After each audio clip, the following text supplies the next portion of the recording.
আসসালামু আলাইকুম। আমরা যাচ্ছি ময়মনসিংহের উদ্দেশ্যে। আর ময়মনসিংহ যেহেতু আমরা নৌকা দিয়ে যাব, সেজন্য আমরা প্রথমে চলে এসেছি বালাসিঘাট। বালাসিঘাট এসে আমরা আমাদের বাইকটিকে মামাদের কাছ থেকে তুলে নিলাম নৌকায়। এখানে নৌকাতে তুলতে বাইকের জন্য লাগে 100 টাকা। তারপর আমরা এটা নিয়ে যাচ্ছি বাহাদুরা ফেরিঘাট। বাহাদুরা ফেরিঘাট নদীর মাঝ বরাবর আমরা বৃষ্টিতে পড়েছিলাম।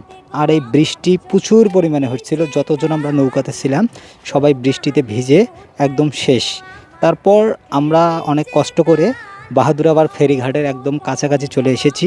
এই দেখা যাচ্ছে বাহাদুরাবাদ ফেরিঘাট। আর এই ফেরিঘাটে আমরা আমাদের বাইকটিকে সুন্দরভাবে নেমে নিলাম।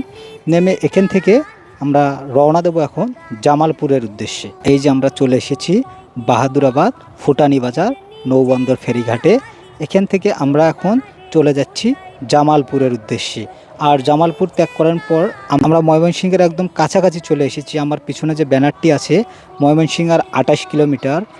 আমরা এখান থেকে রওনা দিয়েছি, কিছু বিরতি নিছিলাম। নেওয়ানোর পর আমাদের এই সামনে যে ভাইটি আছে, ভাইটির নাম হচ্ছে অলোক ভাই। ইনি আমাদের যথেষ্ট পরিমাণ সাহায্য করেছে, যথেষ্ট পরিমাণ। আর কি বলবো, এই ভাই আমাদের সেই ফেরিঘাট থেকে শুরু করে ময়মনসিংহ পর্যন্ত এই ভাই আমাদেরকে নিজ দায়িত্বে সাথে করে নিয়ে গেছে। আর অবশেষে আমরা পৌঁছে গেলাম আমাদের গন্তব্যস্থানে ময়মনসিংহ। এই শহরে এসেছি আমরা ঘুরতে। আর সম্পূর্ণ ভিডিওর মাধ্যমে আমরা আপনাদেরকে দেখিয়ে দিয়েছি কিভাবে আসতে হয় ময়মনসিংহে।